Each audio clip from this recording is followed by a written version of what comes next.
is Hard on the Paint by Big Country Equipment. Welcome to another episode of That's Hard on the Paint by Big Country Equipment. Per usual, I got Harry with me here today, and then we have a special guest, old Camden Morrison. Old Cambo Slice. Thanks for having me. The longest tenured salesman at Big Country Equipment. Yeah, it was fun. It's been fun. It has been fun. Well, It's been a long, wild ride. What was your start date? October of 2020. October of 20. Was that right before COVID started? Right in the middle. Right in the middle, yeah. April of 20, I think. Man, that was a fun year, wasn't it? Did a little bit of lockdown, then we had a snowmageddon. And Lots of fun stuff. we had a lot of fun. So, this day, right now, our podcast days, this should just be like another day in the office shooting the shit. But I kind of wanted to talk about, we get questions about how to break into sales and how to start in equipment sales and what are the best approaches and do you need experience prior to starting and things of that nature. And so today I want to talk about your past experience before Big Country and then, kind of how we got into how we found you is a funny story. Yeah. Yeah. And so, I know all your history pretty much for the most part. You did some custom farming.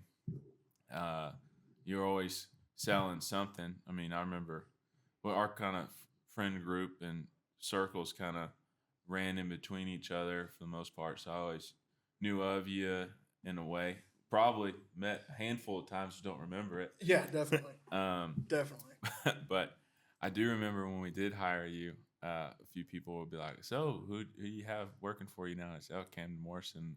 And people would be like, man, he ought to do great. He knows everybody. That was a recurring thing. Like, that guy knows everyone. Now, whether that was a positive or a A negative. few bad ones, I'm sure. That's one thing. But I would say that's part of the game is networking. So yeah, just from our short-term experience, for us, 5 years feels like an eternity. But I know equipment salesmen who've been doing it for 25, 30 plus years. So I just finally feel like in the last year that we are confident in our sales approach. Caught our stride. And caught our stride and just kind of figuring out. Built the reputation too. Yeah, in the short term that it's been, we've done that. But just for the most part, just figuring out what to do and sometimes, you don't want to ever, like, I hate the term, oh, you're just a salesman, right? I hate that. Never liked it because. Well, we despise salesmen growing up because we grew up in a construction background.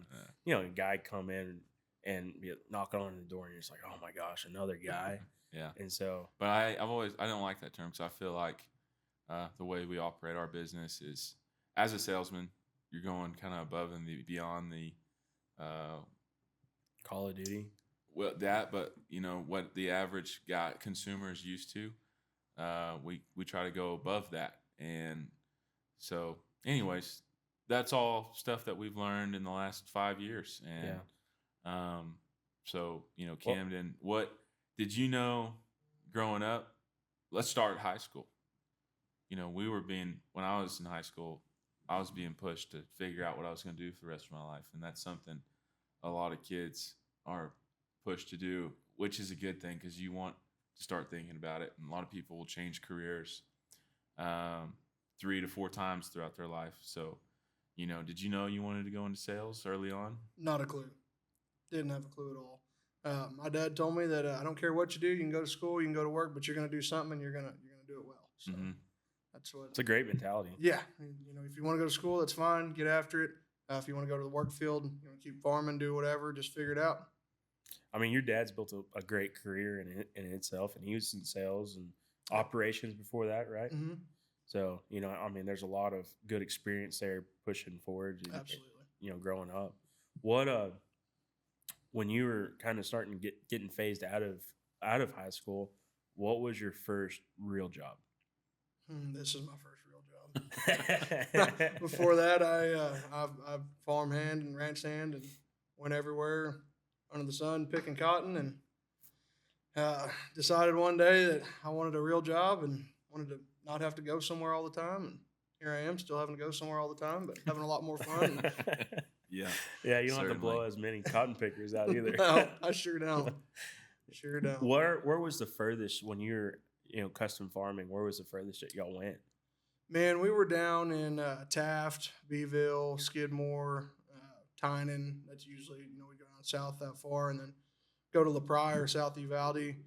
And then I didn't go, but we sent machines up to Kansas one year, and I'm glad I didn't go because that sounded like a huge mess, frozen all the time. Mhm. Pickers run water, so you got to keep them running Yeah. 24 hours a day so they don't freeze up.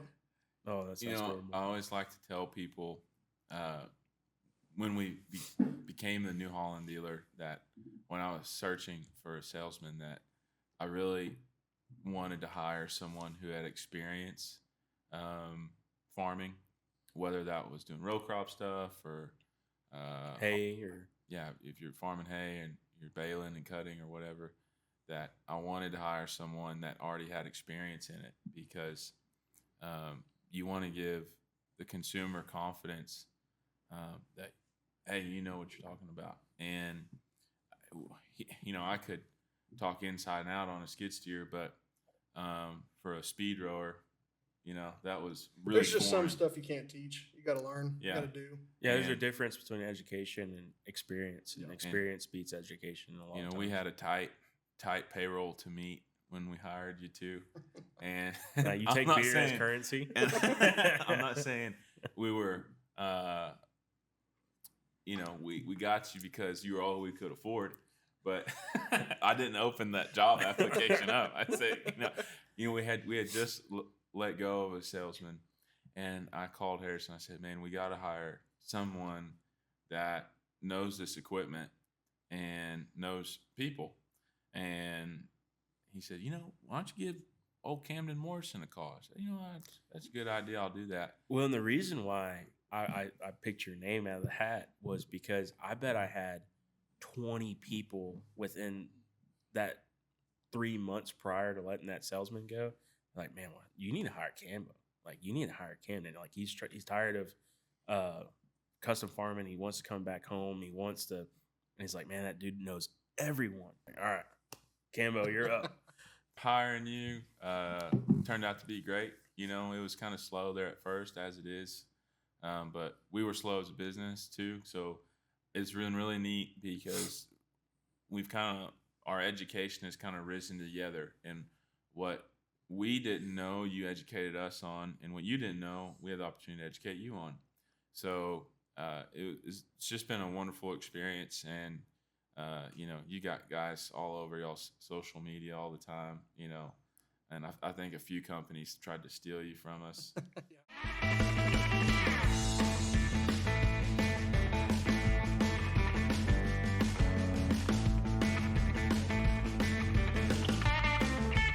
I'm Sterling. I'm Harrison. And this is Hard on the Paint by Big Country Equipment.